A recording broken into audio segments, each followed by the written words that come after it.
bago na lumambay ang mga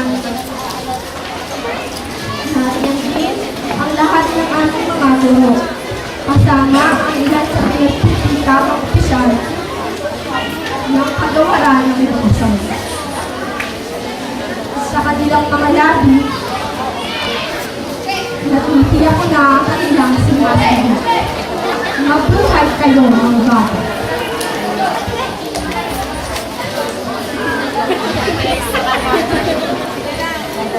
Pinagpipitang aming kawalan ay Batangas City.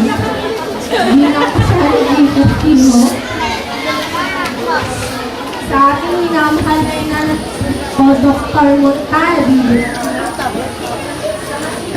Mabait na pang guro.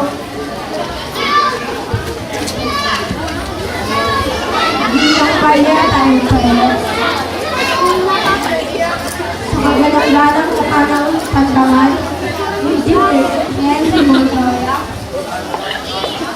Nakapuno ng iba't ibang kaaralan.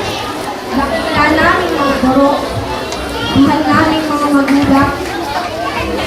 Mga kamag-aaral. Isang magandang tanghali sa inyong lahat.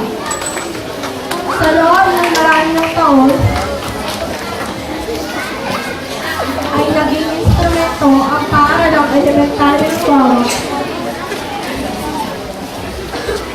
sa paghinap ng mabuting edukasyon sa bawat mag-aaral.